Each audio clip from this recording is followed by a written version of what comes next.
welcome back to Lost Ox Media, everybody. As always, I'd like to thank you for joining me for yet another episode. We have a lot of good jamokes to cover, so I won't hold you. This is Lost Ox Media, everybody. Inside my mind, I'm always lonely. Like the man on the moon, I am 1,000 miles away. Got so many good jamokes to cover this episode. We have Tim Dillon, Joe Rogan, my newest internet obsession, Bhabie is in the mix here. We have the Regs, Tom Segura, and of course, the introduction to the new Leave a Voicemail segment of the show. I'd like to thank you guys for joining me. It's been quite an interesting week for me, actually. I had family visit in town this week, and everybody loves that, I'm sure anyone who knows that kind of situation knows how big of a pain in the ass it can be, but the memories, we need the memories, don't we? I ended up going to the aquarium with my family, and it was funny because I have a younger brother who's like 20 years younger than me. And my mom was the one who was like the most excited about the fish. Everywhere we were going, she was like Hillary Clinton. She was like, oh, like taking pictures of all the fish and shit like that. It was like a very small aquarium. This thing was inside of a mall. So you could imagine, it wasn't like gigantic. It was like a walk-through aquarium, something to do while you're walking through the mall. And we spent almost an hour there. This thing should have been like a 10-minute walkthrough. We were in there for like an hour. And it's sad to see what the fish have become. I'm telling you, when you watch when you go in there and you actually see the fish up close, if you go to an aquarium that have anything like that, like I was looking at this pool where these stingrays were swimming around the pool, and they were all just smacking one fin against the side of the pool, like as if they were trying, like kind of like popping out the edge of the pool, you know what I mean, as if they were trying to escape. Imagine if you just had to pace around in like a circle all day, and you couldn't do anything else. This was not like you can't go to work, you can't do anything like that. You just pace around in a circle all day. And then like once or twice a day, somebody comes with a bag of cheeseburgers and throws it in the middle of the circle. You stop to eat some cheeseburgers, and then you keep running around in a circle all day long. It's kind of crazy, And then I hadn't walked around a mall for like a really long time. I don't know if anybody else has like walked around a mall recently, but it's been a extremely long time since I've like legitimately spent time in a mall. I've gone to the mall in the past couple years, but it's always been to like go to one store and then leave. I'm not spending like oodles of time at the mall. But over the weekend with my family, I did go into this aquarium, quote unquote. And I'm telling you, the mall is like it's like an Indian street market now. Like you're walking down the, I don't know, hall or whatever it is you want to call it. All the stores are on the left and the right side. But in the middle, there's all these kiosks. And every single time you walk by one, it's like, hey, buddy, come here, buddy. Let me shine your shoes for you real quick. Girls are trying to sell you jewelry. There's kiosks that are like pretzel stands. There's kiosks that are massages.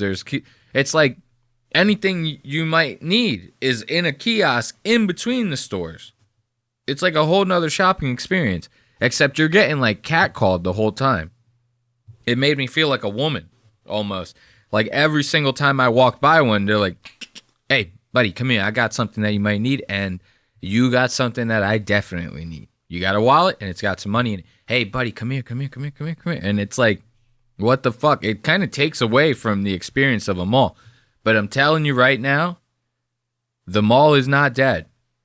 It's not as dead as I thought it was. I thought I was going to go in there and it was going to be like a fucking ghost land. But foreigners love the fucking mall. People were trying to send Bob's in Vagine in that bitch. There was like people from El Salvador, India, Pakistan, China, Korea, I don't know, whatever kind of Asian there are. People from like actual Africans, not African Americans, real Africans. So there was like so many different walks of life in the goddamn mall. There's like the white people were the majority. I was a Puerto Rican in that bitch, so I blended in just fine. Nobody really gave me any trouble, but It's like, seriously, it's so many foreigners in the mall now. I don't know. It may just be my mall. I'm in the South. I'm in North Carolina. So a lot of foreigners in that mall. A lot of Mexicans in that mall. And speaking of Mexicans, that's a good segue into the next segment. I have a couple clips that I pulled from the internet. Kind of got me a little curious. Like this Mexican Navy ship that just got done crashing into this bridge, and I think it was in New York or something like that. I don't know where the bridge was. I didn't care enough to know. We don't fact check around here. But everybody's talking about this thing. It's like every podcast I listen to, they're talking about this Mexican Navy ship. It's like, okay, it was an accident. What does it matter? A couple people died. It's like that, not that big of a deal. I don't know. I didn't really find too much of anything out of this clip. Like, it sucks that it happened. You know, I feel like it probably, when you watch the clip, you're going to see it could have definitely been avoided. I don't know actually how the hell this happened.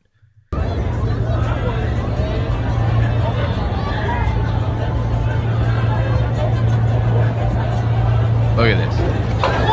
Now the first sail is getting hit. Oh yeah, I forgot to mention that to you guys. This is a sailboat. It's not just like a regular cruise ship or like some sort of yacht or something like that. If you're just listening at home, it's like a 3-mast sailboat. You know what I mean? So right now the first mast is hit. Now we're about to hit the second mast, and these guys have had a smooth 36 hours to stop this thing before it hit this bridge. So I don't know if it was like engine malfunction. I think one person I saw online was saying that it was getting pulled by like a tugboat or something like that. And the tugboat either made a mistake or a line snapped or something along those lines. So basically this thing wasn't running. They had no choice. But what I wanted to, the reason why I bring up the fact that they had so much time to stop is because the people that died in this thing were all people that were like on these like sail masts. Like, you see, there's people like falling off of these things. Look at this one. Look, somebody's like falling off of that.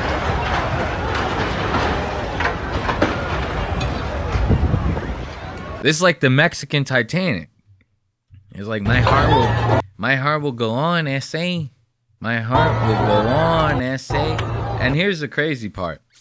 There was like so many people filming this goddamn thing. They had like 13 angles of this, and they all go viral. TMZ must have spent a pretty penny when this thing ended up dropping, because like that's what happens. You know, so as soon as clips like these get posted online, companies like TMZ start calling and DMing accounts. Say, hey, are you the original poster? Hey, can we license this video from you for fucking nothing? For 10%, we'll license it. We'll let you know when it sells. You know, that's crazy. These companies will do that. Like companies like TMZ or some sort of like clips company, YouTube channel, whatever. People will post viral videos like this. The company will DM you knowing that, like, you know, you just happen to strike gold with one video, right? But it's getting like a lot of traction. Like even news stations want to cover it, right? So you'll get these companies, they'll DM you. They'll be like, hey, we want to license your video from you. Is that cool? We'll pay you like 30% of any type of, external licensing from us. So like we'll take your video and then we'll shop it around to other shows like Ridiculousness and stuff like that. And then when they buy it from us, we'll give you 30% of that when they license it from us. And then they never license it to anybody. They take it and they basically got you by the balls because they make you sign something where they get exclusivity to the clips. I mean, you can have it on your socials and stuff like that, but you can't make money off of it. Only they can, because they made you sign that. All for 30% of a service that they're not going to end up doing in the long term. So they get the clip from you, you get nothing, and then you can't shop it around anywhere else yourself. I learned that lesson the hard way with the viral clip of mine. Later down the road, like a couple weeks after I posted it, like right away when I'm getting ahead of myself. Right away when I posted the clip, it went viral. A company reached out to me, said that exact offer. We'll give you 30% of anything when we license the clip to somebody else. Then I end up doing that deal. I get nothing out of it. They get exclusivity to the clip. I sign this thing. About 2.5 weeks, 3 weeks later, I start getting emails from the producers of Ridiculousness. That's why I use that as an example. The producer's telling me he wants to use that same clip, but asked if I have any other agreements in place. We look through the agreement, and he says, damn, dude, they got you by the balls with this agreement, and we can't use the clip on the show. So I actually could have made money from that clip, and it would have been seen on TV, and instead, I signed over some stupid deal and got my balls ripped off. So it's like the TMZ and other companies like that, they'll start DMing people, and they'll fucking pull the rug out from under you, but they'll get access to that clip. They must have made a pretty penny this day off of this, because this thing has like 17 angles. Check this out. Look, here's the front angle. Here's from the opposite side of the bridge. And look, here's the thing that I don't get. The tugboat's right here. So if it was the tugboat, I mean, that doesn't make sense. This is like a mystery situation here, because like nobody seems to understand how this happened. But it's crazy. Watch this. Look at the second angle. And then there's this girl right here in the corner still trying to pose for this thing. Little does she know what's about to happen. Look at this. Look, she's still posing. It's about to crash. Oh shit!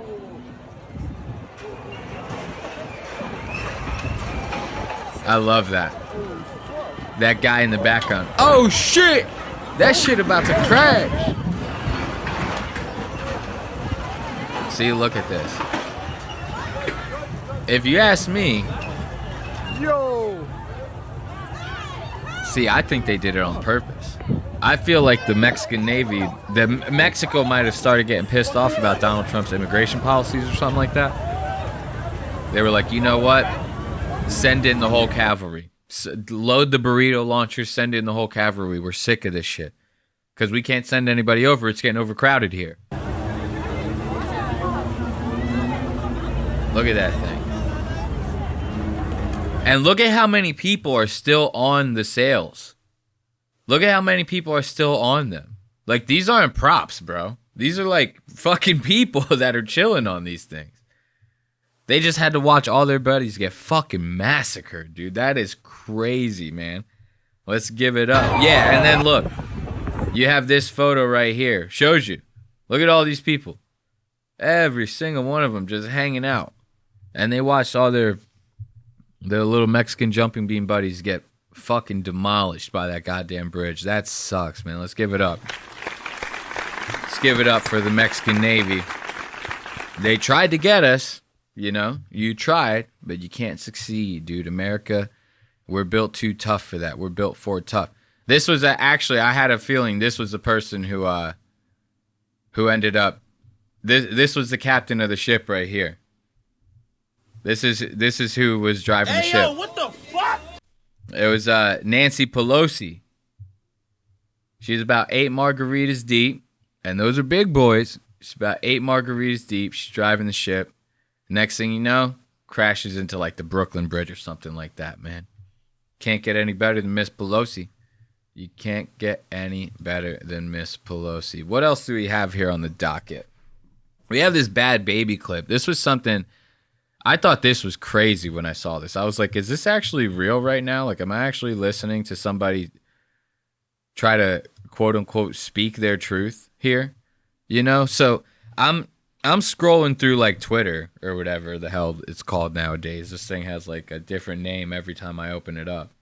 So I'm scrolling through Twitter and I see like a clip from like the No Jumper podcast. It's Adam22 guy. Can't believe I'm actually getting my news from Adam22.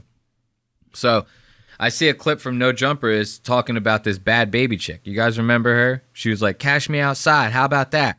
Cash me outside. How about that? Yeah, the Dr. Phil. That clip ended up making this girl, it was like the Streisand effect. It's the last person that should go viral. She went completely viral, ended up making a rap career for herself. Now she's pulling in like $24 million a month on OnlyFans or something like that. I have no idea. I see this clip of her talking about her relationship. I don't know if she's dating like some rapper or something like that, but she's sitting there talking about how she was in like a domestic violence type situation. She was in like an abusive relationship and how she ended up giving it a second chance, and now she's very thankful that she did, because if she didn't, she would be missing out on the current relationship that she has. This struck me as very weird. I was like, what the hell is this girl even talking about? Like, talk about Stockholm Syndrome. Like, this girl, she's like brainwashed or something like that. It's like ridiculous to sit there and say, and here's the thing. This is why I had such a problem with this clip, is because whether you like it or not, this girl is like influencing young girls that are coming up. You know what I mean? And I'm not like some social justice warrior that's like, yo, we need to put a stop to this. But I just think it's crazy to me. Like, it's insane to me that this is who we make famous. This is who we make famous. And then they go up here and say shit like this. So now when these young women coming up, you know, aspiring to be OnlyFans models and shit like that, aspiring to get on Dr. Phil so that they can catch their big break just like her, just like Bad Baby, you know, now they're going to hear her say this. What happens when they get in an abusive relationship when they're growing up? 17, 18 years old. They have some guy smacking them around and they go, well, if I just stick around just a little bit longer, like Bad Baby said, then I'll have the relationship that I've always wanted. This to me was insanity. Listen to how she says this. And she gets like emotional about it, as if she's speaking like her absolute truth. This is fucking crazy. I am so happy that I didn't leave him, because I would never find what I have with him in anybody else. And it's gotten so much better. It's like a whole different ball game. And it's like, I always think about it like, damn, if I would have left, I'd be missing out on this. Like, people don't look at, like, Callie would be raised by a single mother. I would probably take me a long time to get in a new relationship. Like, I'd be distraught. I believe that people deserve to— Look, that's insanity to me right now, because she like brings up those 2 points, like, my daughter would be raised by a single mother. It would take me a long time to find a relationship. Bro, whatever happened to like parents just being honest with their kids? Like, even if your kid is young, like, I get it. I don't know, because I'm not a parent, so I could just be talking out the side of my mouth here. Like, correct me if I'm wrong if you have kids in the audience, but even if your kid is young, it's like you don't have to sit there and say like, well, daddy was beating the fuck out of me and then we broke up. Like, you don't have to say that. But you can tell your child, like, it wasn't working out with me and daddy, and we had to go our separate ways. Sometimes these things happen in relationships, and when you get older and have a relationship of your own, you want to make sure that you're with a guy that doesn't put you through anything like that, so you don't have to find someone else. But unfortunately for mommy, I'm learning a lesson, and I have to find someone else. You know, me and your dad just weren't working out. Yeah, I get it. It's hard on the kid, but it's like, you want to lie to this fucker? You want to put up with this for the child? You know what I mean? Because I'm telling you, black guys usually don't come in one. They usually come in pairs. You know what I mean? Like, you're going to get another one later on. And then those two things that she brings up, like her daughter being raised by a single child, that doesn't, you don't have to raise your daughter, like fully raise your daughter. I mean, I'm sure you'll find someone eventually. You're fucking rich, bro. You know what I mean? So how do you not have, you're making so much money on OnlyFans every month. How do you not have enough confidence in your head to say like, no, I'll find somebody. Like, I'm strong enough to where I could find somebody. That's the shit that a girl like this should be preaching. This is cash me outside girl. So now she gets caught outside, gets a couple black guys from this dude. Look at this fucking guy. chances, because I don't care how many hit songs that you have written or whatever this guy does. I don't know. I'm being a little bit racist by saying, oh, he's black, so he's a rapper. I really don't know. He could be like a hedge fund manager. I really have no idea. Either way, you know, he's putting shiners on this bitch. So it's like, how do you let that guy looks like such a bitch? And he's going to do it again. I'm telling you, he's going to do it again. And then listen to her. She's about to say, like, if I wouldn't have just held out a little bit longer, if I would have just left him instead of just waiting just a little longer, I wouldn't have the relationship that I have today, which is great now, but in 6 months will be absolutely fucking catastrophic. Hey, yo, what the fuck? take me a long time to get in a new relationship. Like, I'd be distraught. I believe that people deserve chances because things happen, mistakes are made, and as long as they're not repeatedly it might be a thing for a couple months. This is crazy. It might be a thing for a couple days. It might be a thing for as long as you could take it. But if that person doesn't understand how much y'all mean to each other and how much y'all love each other enough to stop, then that's when you leave. I went through so much shit with whoa, what the fuck is happening here? What the actual hell is happening here? Did I just actually hear that right? Listen to this. This is what I'm saying. This is like dangerous as hell. We can't keep making people like this famous. Cause then like girls like this are what breed guys like Andrew Tate. You know, everybody's got like a huge problem with a guy like Andrew Tate. It's like guys like that just don't fucking spawn up out of nowhere. It's not like they just like a video game. They just bloop, and then all of a sudden we have Andrew Tate. A person like that gets molded. And I'm not saying it's like a woman's fault or it's like, but a guy like that, he gets turned into that. Whether he's raised by that, whether he's had experiences with women like that, you know what I mean? But it's like a guy like Andrew Tate will sit there and think, I can do whatever the hell I want. And why? Because women like this will put up with the shit, you know? And everybody's got such a huge problem with him. They see this girl, they go, she's such a victim. She's such a victim. We should fucking have a parade for this bitch, you know? Because she survived. She survived. She put herself through it. And to hear her, when she's saying this stuff, she might as well be saying it to young women that listen to her and idolize her. She goes, it might be a thing for a couple days. It might be a thing for a week. Shit.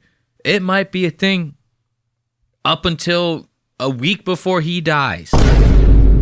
He might do it for the rest of his life and then stop on his deathbed.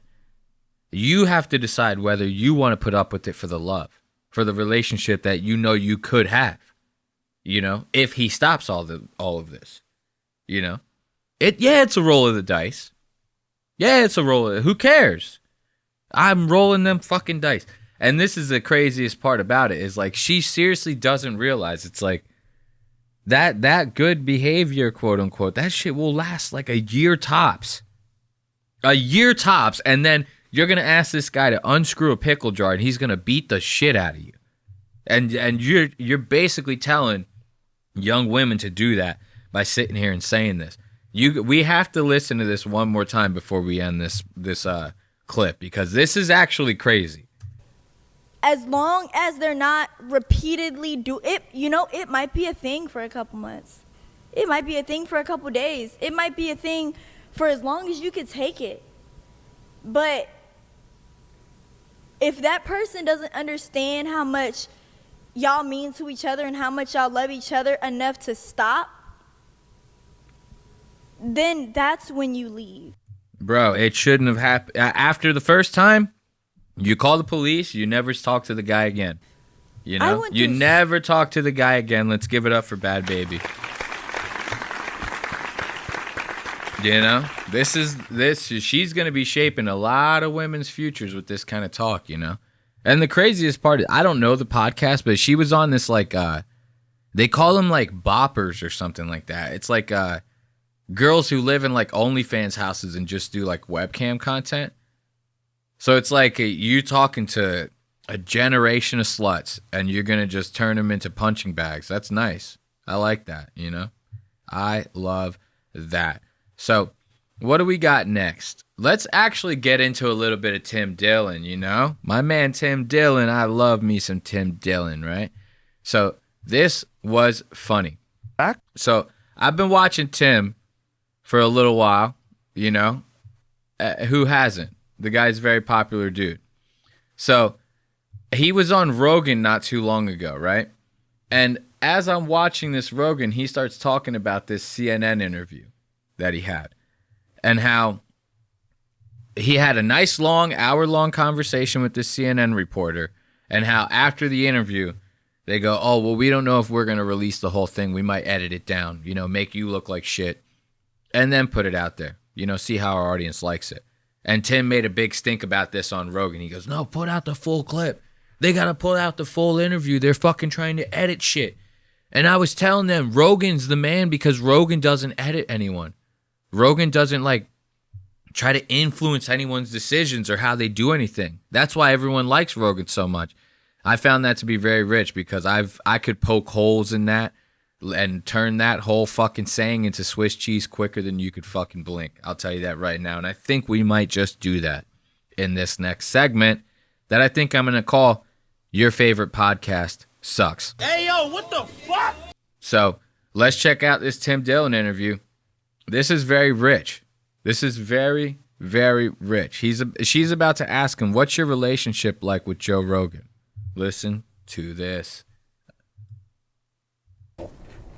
And like, what's your relationship with Rogan? Like, you've been on his show. He's my father. Well, you've been on his show. We've never talked about it, and it's because I'm overweight. And he will not admit it. He's but really into he it. is my father.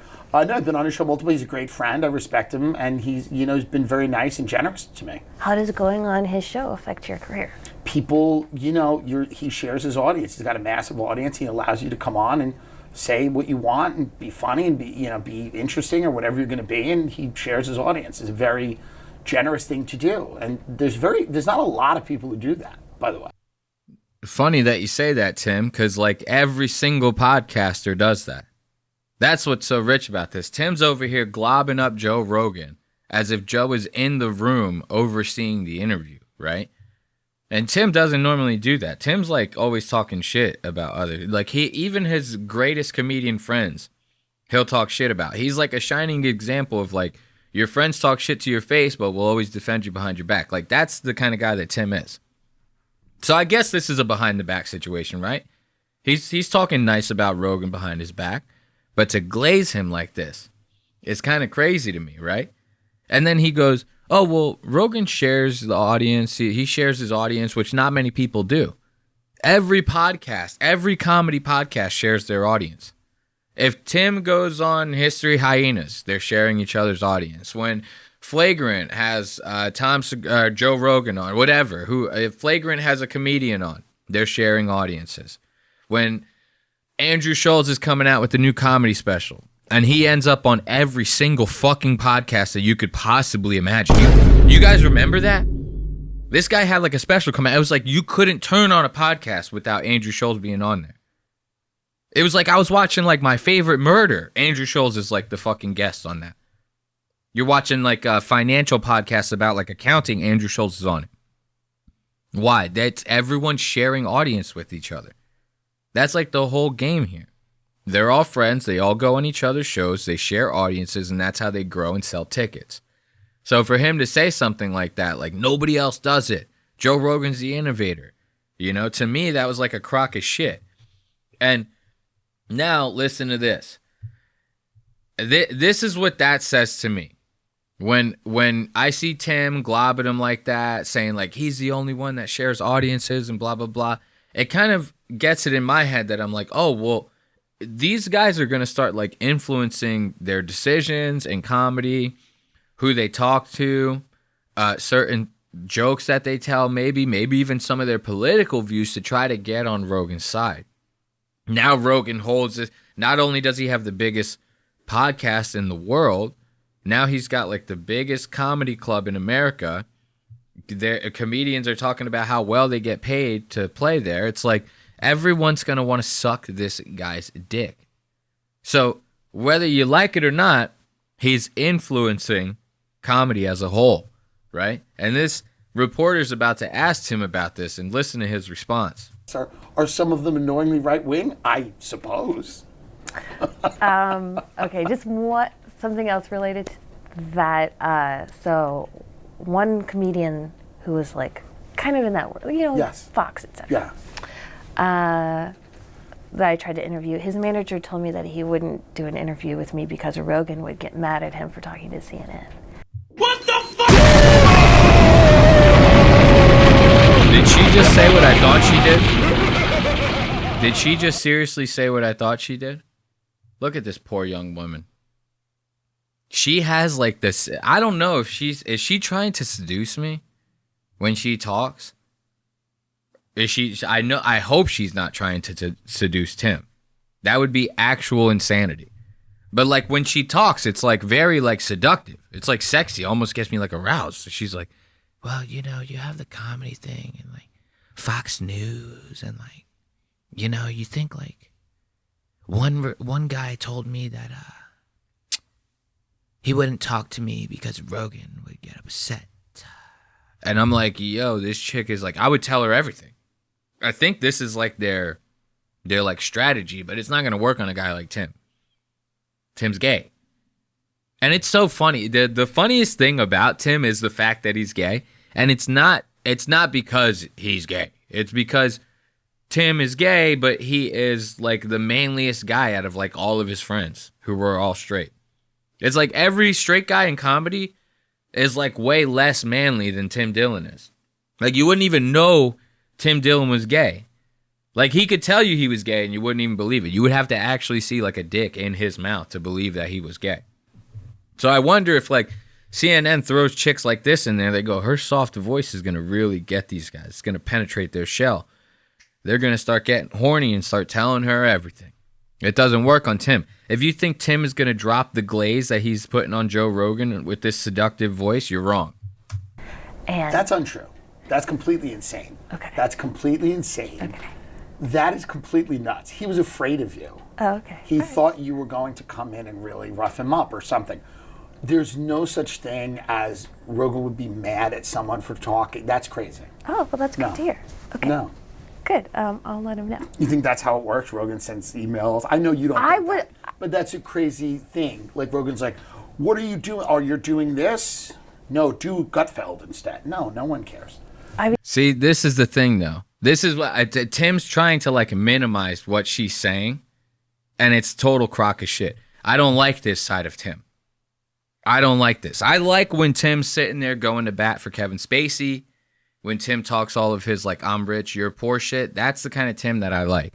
I don't like this whole glazing Joe Rogan and trying to minimize the point that this reporter's trying to make. This is dog shit.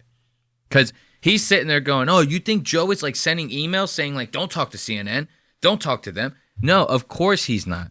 Anyone with half a brain is going to know that that's not what's happening. It's Joe has a certain political leaning, tends to be to the right, you know what I mean? And he used to be so centered. What happened? So with a certain political leaning, he's always talking about the same 5 talking points on his podcast, which happens to be the most popular podcast in the world. So all he has to do is fucking exist, and his influence is going to spread. Joe Rogan might not have even talked to this comedian that they're referring to when he says, oh, I can't talk to CNN because Rogan will get mad. Rogan probably didn't even have to say anything. The guy probably assumed, because Rogan's talked so much shit on CNN, on his show, that like, oh, Rogan doesn't fuck with CNN. So if he sees me appear on CNN, that might hinder my chances of coming onto the podcast. So I'm not going to do it. See, that's the way that works. To sit there and try to minimize what she's saying. Look at this cocksucker. Literally. This is not a figurative. Look at him. Tim, dude, I hate this for you. Listen to this again, dude. The way Tim globs this guy up. He goes, that's insane. That's insane. You think Rogan's trying? And he says it like he keeps repeating himself because he's like, what do I say to not make myself seem like Rogan has his fist completely up my ass, but like still defend him in a way? You know, I don't want to sound like I'm kissing his ass too much. Me because Rogan would get mad at him for talking to CNN. And That's untrue. That's completely insane. Okay. That's completely insane. Okay. That is completely nuts. He was See? 4 times he did it. That's untrue. That's completely untrue. That is insane. That is completely insane. That's He's completely trying to insane. think of what to say without making himself seem like a complete kiss ass. would get mad at him for talking to CNN. And That's untrue. That's completely insane. Okay. That's completely insane. Okay. That is completely nuts. He was afraid of you. Oh, okay. Come He on, thought man. you were going to come in and really rough him up or something. There's no such thing as Rogan would be mad at someone for talking. That's crazy. Oh, well, that's good No. to hear. Okay. No. Good. I'll let him know. You think that's how it works? Rogan sends emails. I know you don't. I think would- that, but that's a crazy thing. Like Rogan's like, What are you doing? Oh, you're doing this? No, do Gutfeld instead. No one cares. I mean, no one cares what anyone does. And the idea, I think people think life's very interesting. We see this with the QAnon people. Right. Where they're like, there's tunnels, and you go, it's really just rich people. okay. See, now he's about to try to hit her with like this fucking Trump weave. He's like, let me take you all the way over here and tell you a story real fast, Get your mind off of this topic real quick. I find that to be rich. Let's give it up for Tim globbing up Rogan in this interview. He's like, no, man, comedy's wild and free, bro. Like, we're not influenced, and to think that we're influencing other people is, like, insane. They were talking about, she goes, don't you think, like, the Rogan sphere is starting to, like, sway elections? You guys are kind of like the new institution. Tim's like, goes into, like, fucking damage control. He's like, what are you, crazy? New institution? Theo Vaughn is retarded. Why would Theo Vaughn be the new institution? You know what I mean? Like, he's like covering his tracks like a motherfucker. It's like, yeah, you guys are influencing people, like whether you like to think it or not. And the sad thing is, this girl brings up how Joe is influencing the comedy scene. And Tim's sitting there going, no, he doesn't influence the comedy scene. He doesn't influence the comedy scene at all. Let's watch this clip. This is going to be rich, dude. So Tim wants to sit there and go, Joe doesn't influence the comedy scene. What are you, crazy? He, like I said, he minimizes it. He goes, what do you think, Rogan's sending emails? No. He doesn't have to send emails. All he has to do is, like, exist, own a comedy club, have the most popular podcast in the world, and anything that you guys think he will think is cool, you're going to do. You're going to do whatever you can to get in those good graces, because the Rogan sphere is paying right now, baby. The Rogan sphere is fucking paying, all right? Like, and you're either in or you're out. There's no in between with these guys. So now watch. We're going to listen to Tim tell a story about how not influenced he is by Joe Rogan. I bring my opener to do a Tim Dillon and Friends show. Young guy from New York. He goes up. He's having a rough set. I'm sitting on the balcony watching him. I'm praying. I'm going, I hope no one is watching this. I feel an energy behind me. Okay, so let me contextualize this for you. Tim is at the mothership. He goes to do a Tim Dillon and Friends show, and he brings the opener that opens for him on the road. The opener is going up, and he's having a rough set, and now Tim feels a presence behind him. I didn't have to repeat his whole line, but I just wanted to let you guys know. They're at the mothership. His opener is bombing. What happens next? I hope no one is watching this. I feel an energy behind me. Rogan is standing there watching him bomb like this. And he's bombing in kind of like a way, like he's a straight guy. But you know how New York comics are. They're like, I hate Legion of Skanks. So this is a Legion of Skanks clip. This is Tim on Legion of Skanks telling this story about his opener bombing at the mothership, right? He goes to talk about how his opener is bombing in a faggoty way, and they bleep it. They bleep it. I hate that. Like Louis used to have, Louis J. Gomez, president of Legion of Skanks, head Legion of Skank. He used to have a podcast called The Real Ass Podcast. They would bleep every curse word. That is insane to me. These guys are supposed to be like the last line of defense against free speech. And they bleep the fucking episodes. It's like, this is nuts to me. Why? Because of ad revenue? Actually, it's funny. Louis does it because if he bleeps his episodes on YouTube, then he'll have a selling point. He'll have a leverage point to advertise you buying a membership to gasdigital.com. So he'll go, hey, you should be a member at gasdigital.com. There you can watch our episodes unfiltered, uncensored, uncut. We won't blur the screen. We won't bleep out any curse words. It's like, that's not much of a selling point to me. You know what I mean? You kind of like, when you do that as a comedian, you kind of put yourself in that same realm as like when you used to go to Walmart to buy CDs, and they would be like the version with like the curse words taken out and then the explicit version. Nobody ever wanted the one with the curse words taken out. It was like if your parents bought you the one with the curses taken out, you were like the biggest fag in school. Nobody wanted to listen to your shit. Like, you come to a party and put in one of those goddamn CDs, somebody's going to snap your neck. So it's like nobody wanted that. What makes you think that we want to listen to it now? That we want you to bleep out the curses and stuff like that? Faggoty is not even that. Like Donald Trump's in the White House. We can say fag. Like, let's listen to that. I want you guys to hear it. Listen to this bleep. He goes, and he's bombing in like a faggoty way. They take it out. No one is watching this. I feel an energy behind me. Rogan is standing there watching him bomb like this. And he's bombing in kind of like a faggoty way, like he's a straight guy. But you know how New York comics are. They're So like, stupid. maybe I'll suck a cock. You know what I mean? Like they're all like, I'm the least gay of the comics, I think. And so he's being like kind of gay and he's bombing. And then and then Rogan's behind me. And then we walk back in the green room. Rogan goes, he's bombing, man. He can't be here. And I go, I know. I'm getting him off right now. He knows. He's getting him off right now. This is the same guy who literally just told CNN, like, nah, man, Rogan doesn't influence none of us. That's crazy. That's insane. That's asinine. Arbitrary, if you will, to think that Rogan would influence any of us. This is crazy. Rogan goes in the green room and not just says like, hey, your opener's bombing, like maybe he'll get him next time. Hey, your opener's bombing, just get him off stage so we can get somebody else up there. I don't want the crowd to have a bad time. He goes, no, your opener's bombing, man. He can't be here. What the fuck is that? Like, how many times have I watched Rogan and he was like, I help everybody, man. A rising tide raises all boats, he says. That doesn't sound like rising tide raises all boats type shit. You go, the guy's bombing, he has to completely leave the fucking premises. That's how bad he's bombing. Like, Joe Rogan's that fucking critical about this shit. He's bombing, man. He has to completely leave the state of Texas, bro. I don't even want to see him in the same zip code as me right now, man. He's bombing. Like, that's crazy. And then you have Tim over here, Mr. I don't fucking sell out for nobody.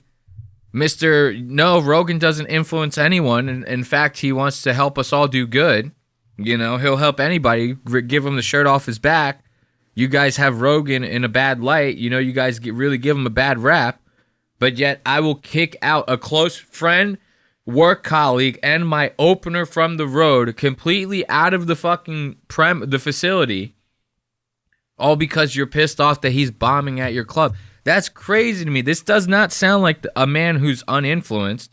Joe Rogan in this story doesn't sound like a man who is not influencing the state of comedy or the comedians around him. To me, this sounds like a man who has very much a lot of influence. And he's bombing in kind of like a faggoty way, like he's a straight guy. But you know how New York comics are. They're like, maybe I'll suck a cock. You know what I mean? Like they're all like, I'm the least gay of the comics, I think. And so he's being like kind of gay and he's bombing. And then and then Rogan's behind me. And then we walk back in the green room. Rogan goes, he's bombing, man. He can't be here. And I go, I know. I'm getting him off right now. And I I run at him and I go, light him now. He gets like, what's going on? I go, light him now. I start texting DeRosa. I'm like, get back here. And then the kid got off stage and I felt really bad. I said, listen, and this is the worst nightmare of anybody, right? I go, listen, he got off. He goes, yeah, it was a little tough. You're still smiling. I go, no. Here's the thing. I go, you got to go right now. He goes, what do you mean? My bag's in the green room. I go, yeah. You got to get out of this club right now. Joe's security is going to kill you. Joe is unhappy and it looks really bad for me. Get the fuck out. I've worked years. You get the fuck out of here. He goes, where do I go? I go, I don't know. Just walk around 6th Street. He's like, it seems dangerous. I go, get out of this club. Look at that. Give it up for Tim Dillon, dude. No wonder Ben Avery ended up fucking leaving this guy. Like, this guy would step on your fingers if you were hanging off a cliff if it meant that he could get an extra steak that night for dinner. Like, it's actually insane. Come on, Tim. What happened? You know, a month from this very moment, you're going to be at CNN telling everybody that Joe doesn't influence anyone. Yet you're fucking kicking your buddy out of the club before Joe can get to him. You know what I mean? Because you're worried about Joe not letting you play at the club because you're guilty by association. That's insanity to me. You know? And you think it stops there. It doesn't stop there. Comedians left and right are being influenced by this bullshit. You know? Like, and I seriously, I can't stand when I listen to all of these comedians talk about how Joe is like this saving grace. Joe does all this awesome shit for us. Joe's the fucking man. Like, Joe's this hero in comedy. His club is the best. Okay, Joe's this saving grace in comedy, right? Would a saving grace in comedy say something like this? That's so funny. Yeah. They'd be so flattered if we bug Cap City. I heard they That's hate awesome. us. Somebody told me last night that they hate us. I'm like, how do you hate me? I love you. I used to love the old Cap City. If you got Cap City, if you got headliners and you need them, I'll promote it. I'll promote it on Twitter. Like, yeah. And same thing with Moon Tower. I heard they're mad at me too because I wouldn't have them at the club. I'm happy to help you. Yeah. I'm happy to help you. I just don't want you to book my club. That's all it is. He doesn't want you to book his club. This is Mr. fucking Mr. A rising tide raises all boats over here. This is Mr. I'll help anybody with anything in the comedy world. This guy gets a comedy club, and what does he do? He turns it into a fucking an actual club, a who's who club. I'm in it and you're not. I choose who's in it. I choose who's not in it. So he's sitting here talking about how this club Cap City is pissed off at him because Joe won't let their headliners play at his club for exposure. Now, that's not necessarily something that's like, oh, it's just business. It's just business. Like, no. They're looking at it like it's personal because how many times have they probably let Joe play his shitty set in that club? Because they know that Joe could have moved tickets because of how popular his podcast is, right? So at that moment, they go, it's business. Like, we don't think you're funny. If it was up to us, we would just tell you not to play here at all. But you sell. What are we going to do? If you're selling, you're selling. And we're here to make money. And Joe's sitting there going, well, it's that your guys, they're just not good, you know? I just don't like them. You know what I mean? So it's not that I won't help you. If you have headliners coming up, you know, tell me. I'll promote it on Twitter. Because everybody listens to my... Joe, you don't even fucking respond to comments, bro. Like, what are you talking about? Aside from just people reading it and leaving comments because they know that other people will see it and might follow their account, it's like nobody gives a fuck about what Joe Rogan's posting online. Listen to this. This is the guy. This is Mr. Help Anybody. This is the same guy. You can't do stuff and say stuff like this on your podcast and then you think that you're not influencing the state of comedy. That's crazy. If we bug Cap City. I heard they That's hate awesome. us. Somebody told me last night that they hate us. I'm like, how do you hate me? I love you.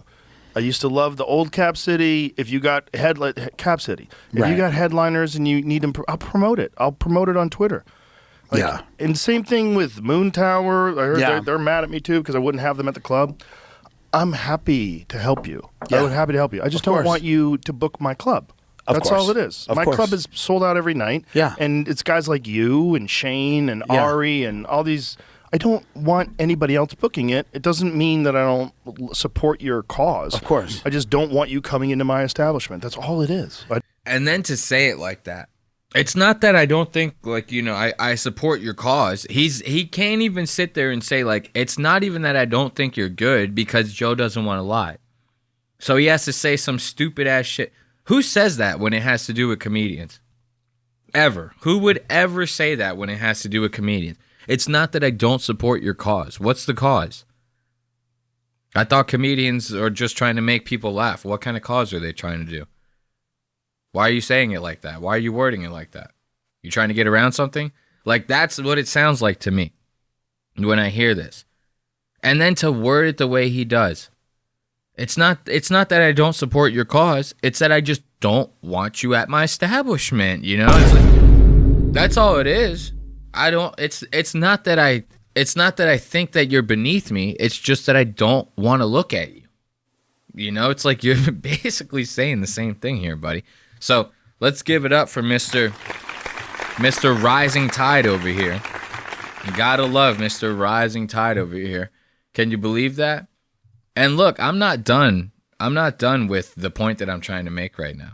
You think I'm done? You think I'm going to sit there and let Joe Rogan get off easy when it comes to this one? Remember how this all started. Tim Dillon in his CNN interview going, Rogan doesn't influence anybody. That's fucking madness. What are you talking about? That's crazy to even think that would be happening. Why would Rogan influence anybody? It's not like he's sending emails.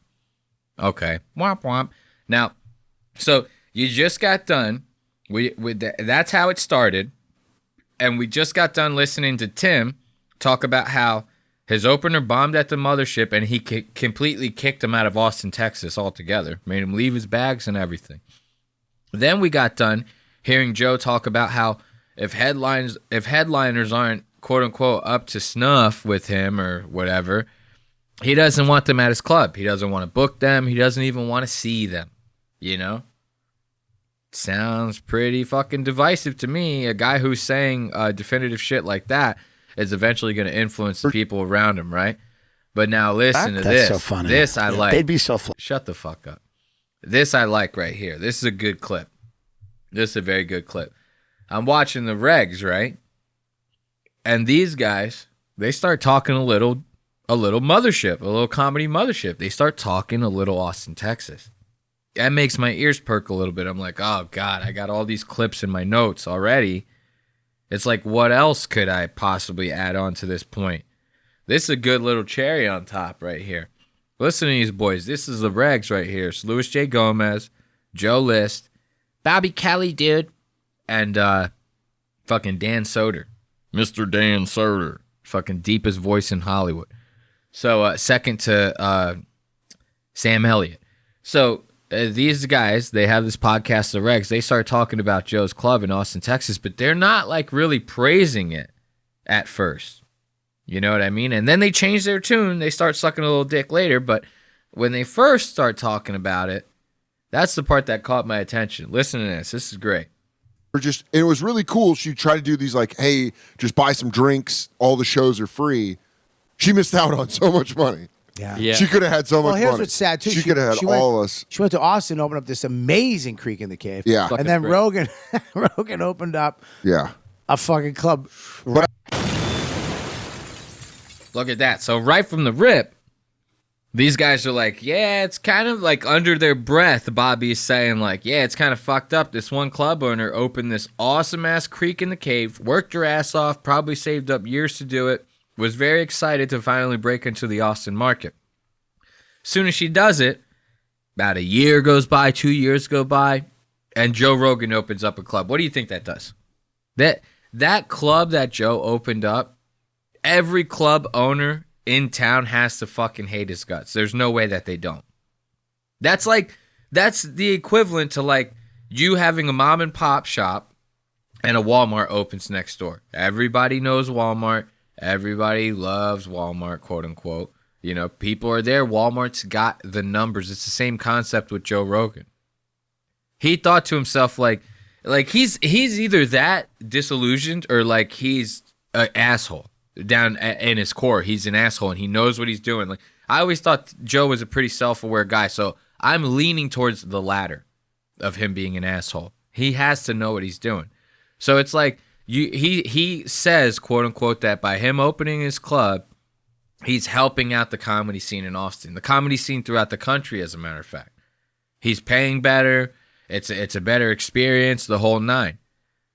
What that does is it fucks it up for everybody else in Austin.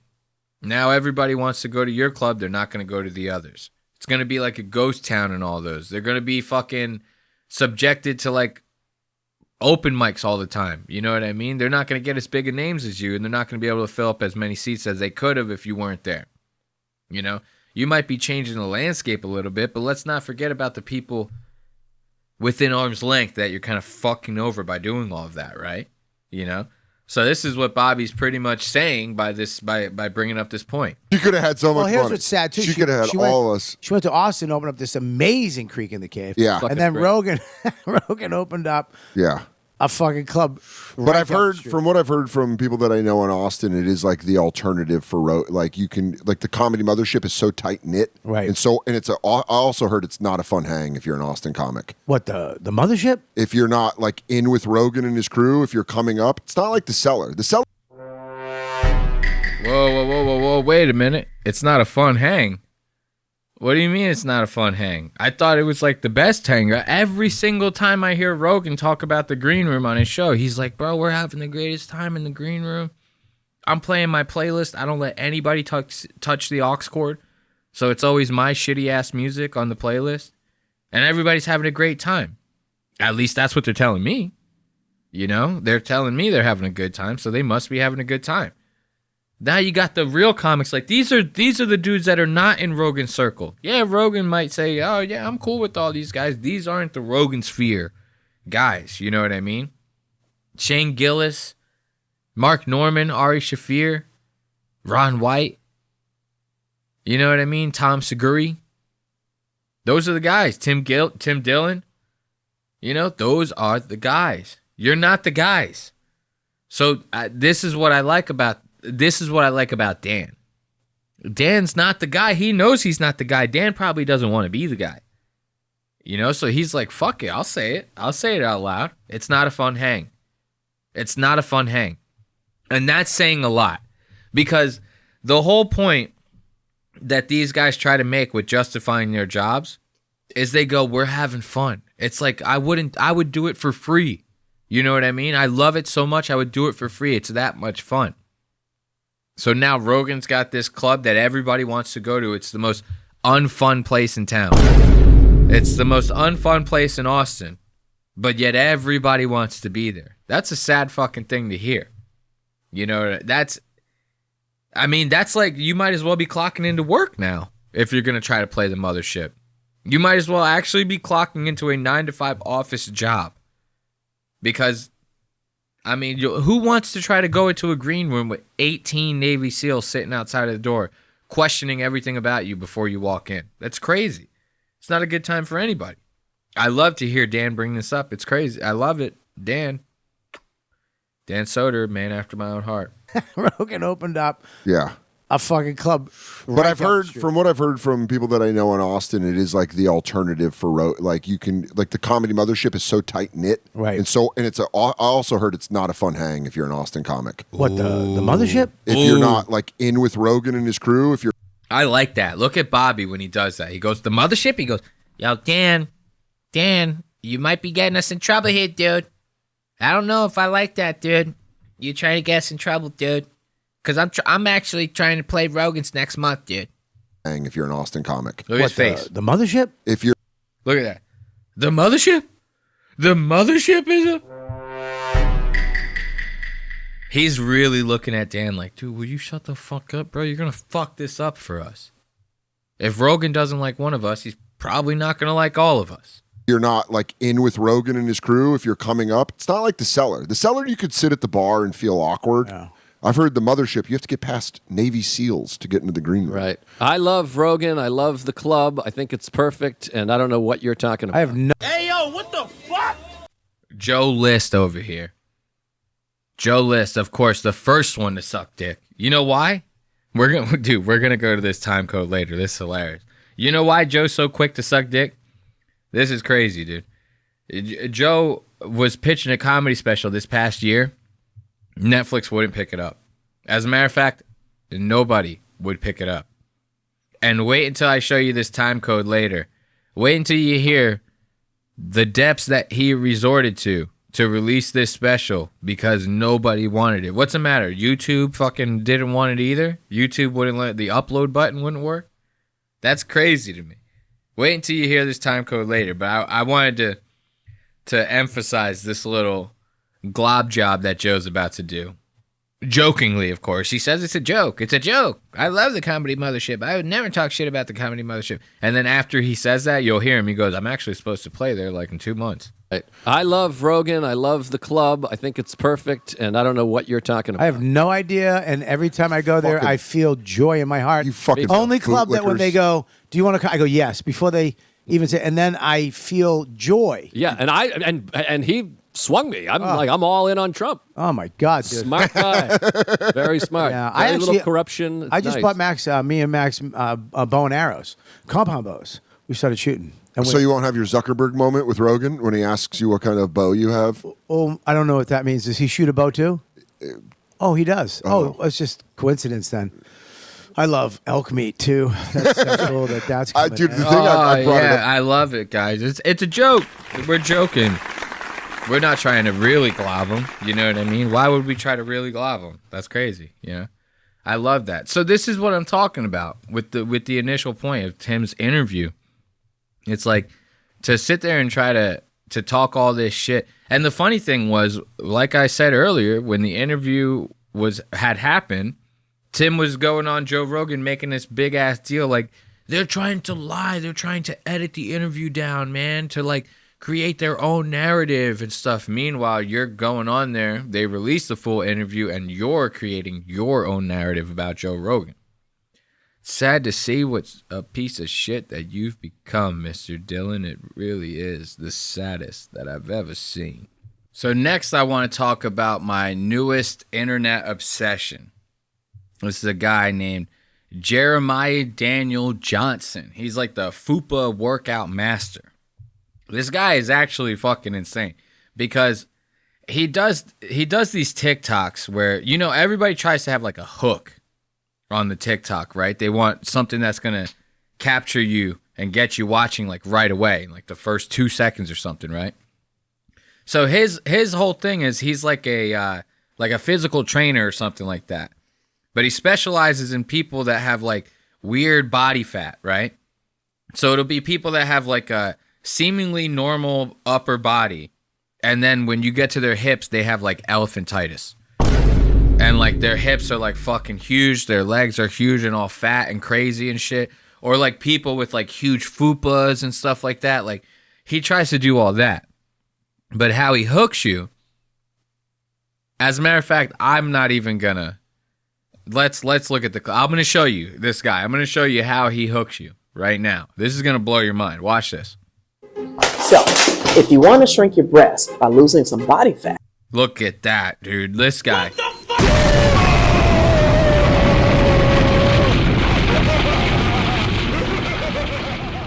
Doesn't get any better than that. So this guy, this is what he does. This is how he hooks you. It's like he'll show a picture of like the weird fat that you may be trying to lose. In this TikTok, it's a woman with gigantic tits. And then he emulates that fat by like shoving like, right now he's got 2 paper towel rolls in his tank top to look like giant boobs. Knocks over a whole picture frame. That's going to hook you. That's going to get you watching. In other ones, he's like shoving all these like clothes and comforters like under his shirts and in his sweatpants and stuff to make it look like he's fat. This guy covers it all. He covers it all. Watch this again. This is an amazing hook. Watch this. So, if you want to shrink your breast by losing some body fat, get your flat band and put it under one foot. After that, step over with the other foot. From here, wrap it once around your hands. After, bring your arms up to touch each other and then just bring them back. See, so now this is where it gets like boring. The real meat is like the first 5 seconds. It's like this guy's going to get you in the first 5 seconds. Look at the next one. Let's see, because he has like a string of these where he does crazy stuff like this. You're going to get your flat band. You're going to put it Look at under this your one. feet. Look at him. Look at this guy. He's insane. Okay. Look, and he's dead ass serious about this. This is what I like about this guy. He's like Francis Borges, but with like physical training. I love that. Look at this again. Watch. So he's got this really fat like this fat, gigantic person eating cake. Like this is crazy that you would even let yourself go like this. Like that is actually insane. So for those of you just listening, he has a picture of a very, very large woman biting into a birthday cake, but not like a slice of birthday cake, like the whole birthday cake, right? And then right behind the picture, he's in like a makeshift fat suit, like a DIY fat suit, that he made by like shoving a bunch of like pillows into his sweatshirt and stuff like that. And he's about to show you how to burn that fat. And this is the best thing about these. He's showing you how to do these. You don't even have to get up. Like, I'm being dead serious. You don't even have to get out of a chair to do any of these exercises. So like, even if you're not fat, like if you're just lazy like me, like I'm about as lazy as it gets, these are like perfect workouts for you. So it's like you guys think that I'm like ironically watching these because they're like funny or whatever. It's like I'm getting tips from this guy. Like these are gonna be my new workout routines. Watch this. You're gonna get your flat band. You're gonna put it under your feet. Look at his dude. He looks crazy. Next, you're gonna tie the handles probably like once or twice around your hands. After it's under your feet, just lean to the left. Lean to the left. Then lean to the right. The second one. Look at that. Untie. Picture just a huge blob of a person just sitting in their chair. Like that. Lean to the left, lean to the right, lean to the... Yeah, dude, that's crazy. This guy is... Dude, Jeremiah Daniel Johnson. You guys better write that name down because this is going to be a big name in fitness soon. Watch. Do the same thing Look on at the him. other side as well. How to lose your fupa with no legs is the title of this TikTok, dude. This is real. I'm being... It's like...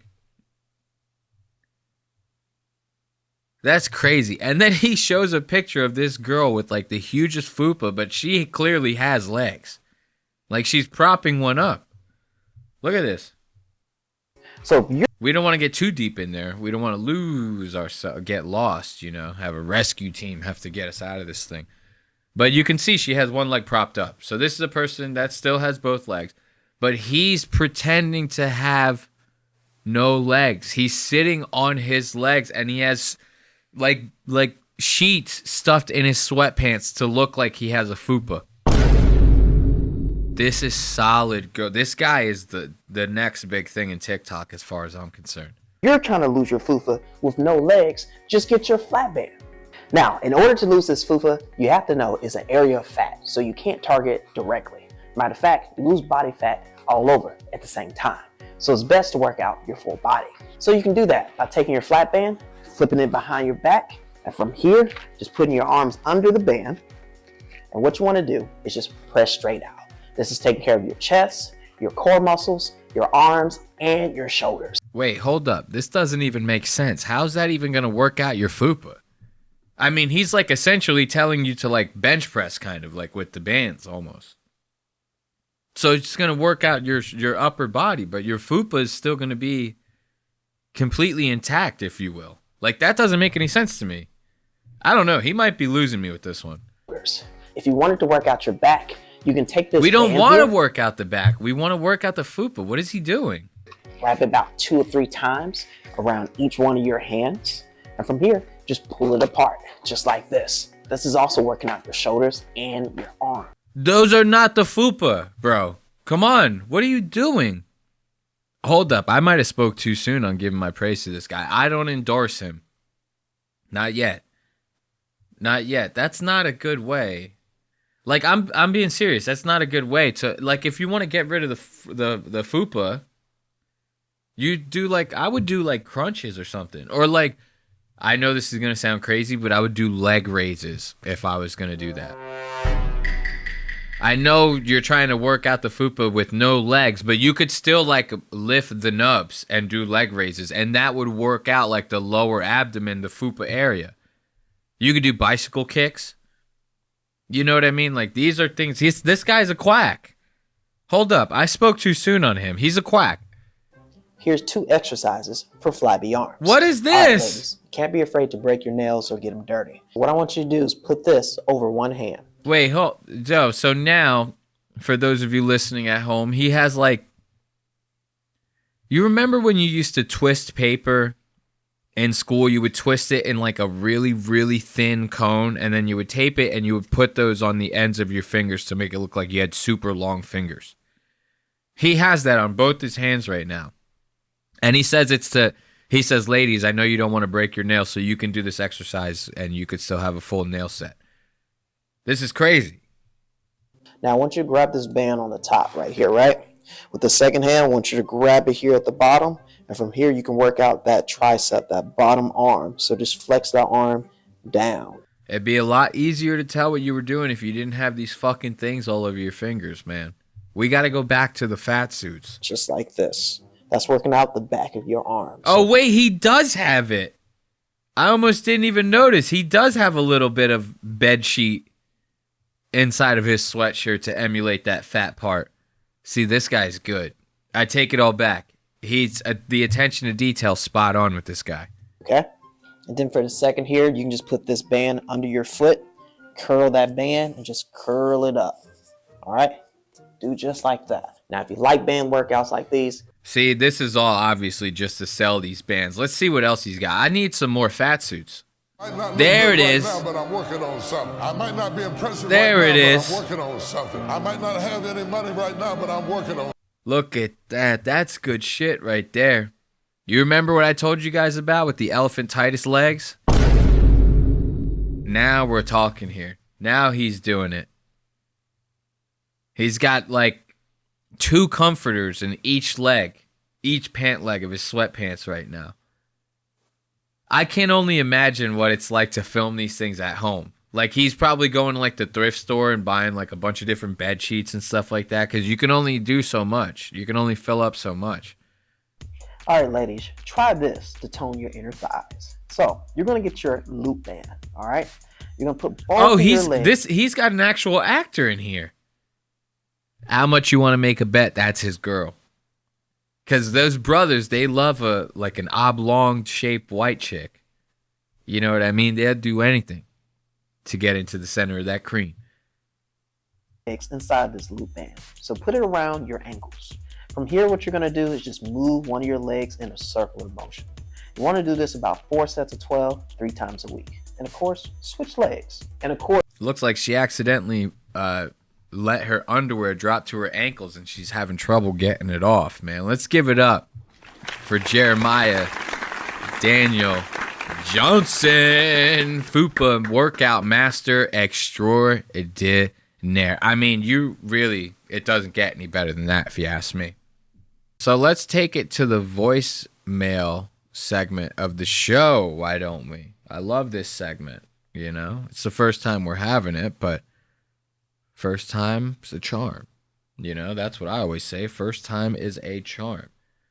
So, if you remember last week, I had talked to you guys during one of the smoke breaks, and I was like, hey, I got this number. You know, I want you guys to call in and leave voicemails for the show. And if we get any funny ones, you guys want to get any advice on certain things like that, you can call in, and I'll, if they're good enough, I'll play them on the show, and we'll talk through them. So that number will be right here on the screen. That's 316-396-0025 if you want to call into the show and leave a funny voicemail, get some advice. If you just got something funny to say or want to talk some shit, if it's good enough, it'll get played on the show. So I had talked about that last week, and I'm not going to lie, it's not like we have like a crazy big following. You know what I mean? The people that are dedicated fans to the show, I thank and love you for that. But that being said, it's not like there's many of you out there right now. You know, we're still building our fan base. So I wasn't even expecting to get any voicemails right away, but I ended up getting one, to my surprise.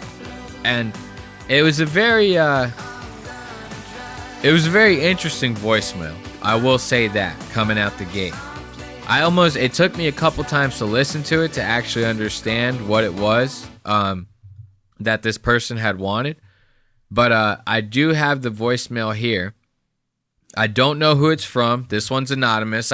If you're going to say something with these voicemails and you don't, you know, you're going to say something crazy or, you know, ask for advice on something that you really don't want to share with the world like that, you can do it anonymously. You don't have to tell me who you are.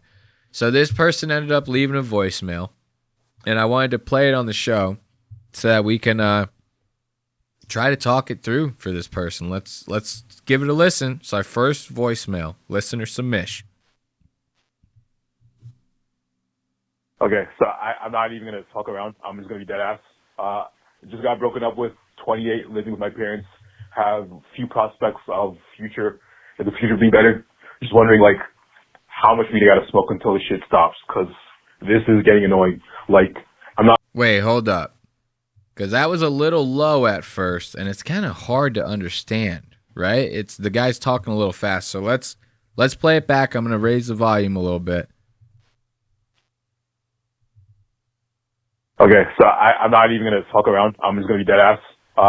Just got broken up with, 28, living with my parents, have few prospects of the future being better.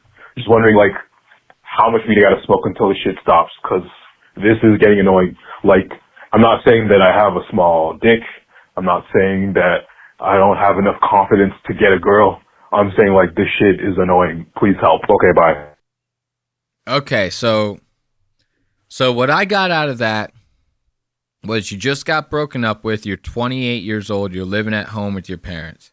You said you had a few prospects for the future, that it might be a little bit better soon. How much do you have to smoke before this shit stops? That's the part that I'm kind of lost at a little bit here. How much do you have to smoke until what stops? And then we go on to the rest of the voicemail. It says, because it's getting annoying. It's not that you don't have a small dick, and it's not that you're not confident enough to get a girl. You're just saying that it's annoying. So I'm going to guess that you're saying how much do you have to smoke until you find a girl, or until you don't care about the fact that you don't have one.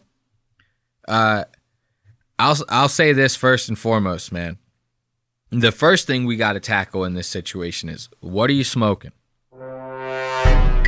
What are you smoking? Because that could be the biggest contributing factor to why you got broken up with in the first place. You know, nowadays times are tough. Rent is crazy high. The housing market is shot to shit. So I guess it's not like crazy that you're living at home with your parents at 28. I mean, hold up. Excuse me, I had to hit the cough button. It's definitely not ideal. I was fortunate enough to move out when I was like 19. Haven't looked back since. I'd rather jump off of a bridge than move back in with my mom. But that's just me personally. So I don't know if this girl necessarily broke up with you because you were living with your parents. You know, it could have played a part in it.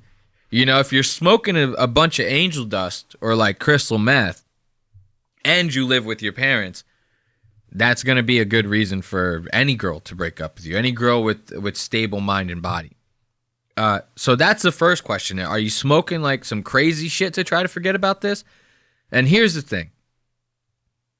Smoking anything to try to forget about something is not the way you want to go. You know what I mean? These drugs are supposed to be like life enhancers. They're not supposed to be like substitutes for like what you feel on a day-to-day basis. You know what I mean? Like I'm smoking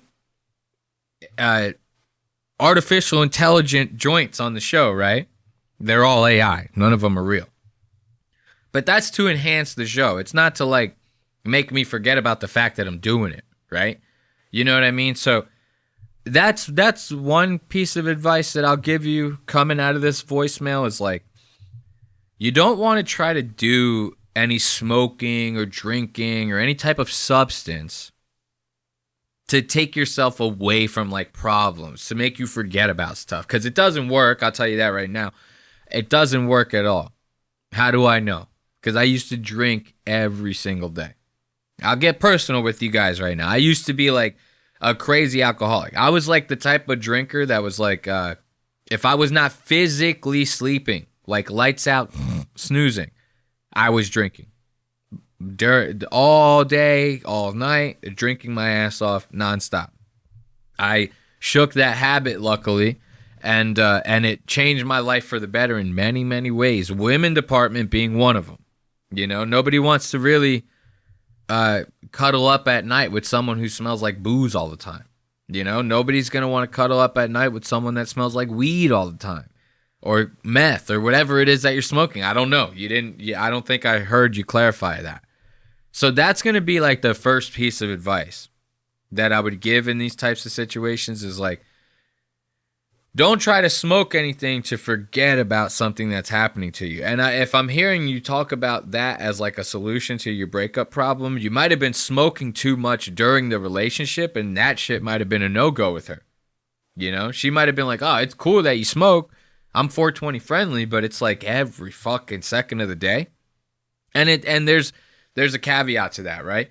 It's like women, at least my experience in life, women don't want to feel like they got to take care of you. You know what I mean?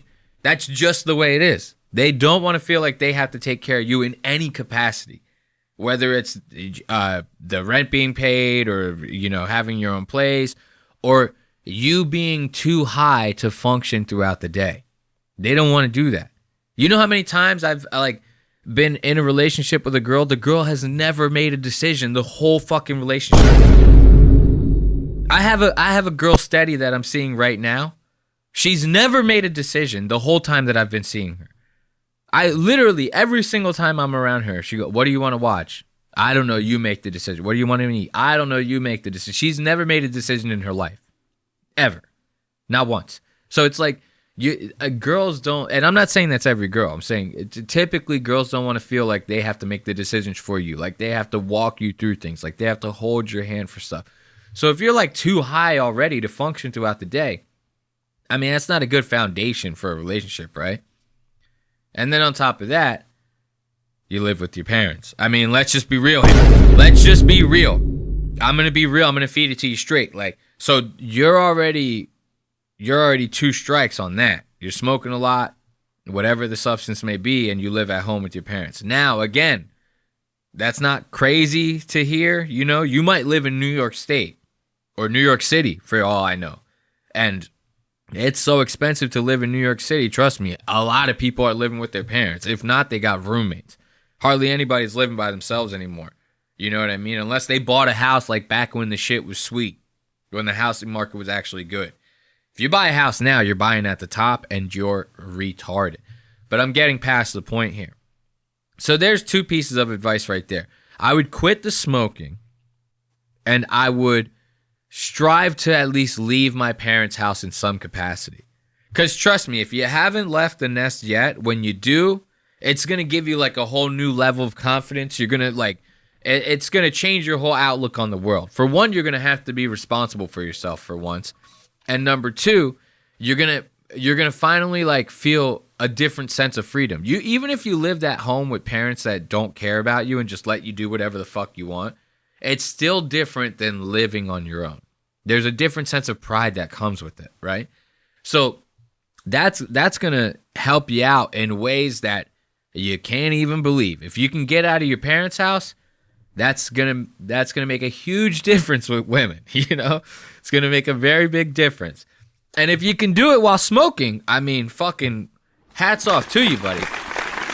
If you can smoke and live by yourself, I mean, now you're really making waves. I smoke tons of AI joints. I also live by myself. You know, I'm not fucking Rockefeller, but I like to think that I'm doing all right. You know what I mean? And I have that pride that like I worked for all of this shit and it's mine. You know, so that's gonna be one piece of advice I give you. Quit the smoking. If it's hindering your life in any way, drop that shit, bro. You don't need it. Trust me, you'll do better without it. Now, here's where the voicemail gets a little crazy. You're saying that it's getting annoying. You're not saying that you have a small dick or that you're not confident enough to get a girl. I'll tell you right now, my friend, guys who don't have small dicks never talk about not having small dicks. I'm going to tell you that right now. You might have a small dick. I don't know. But you might have a small dick because it's like people that are cool. You know, guys that are cool don't go around saying that they're cool. They just are cool, you know? You got a long hog. You just let that thing be. You don't have to tell me about it. That's another piece of advice I'll give you.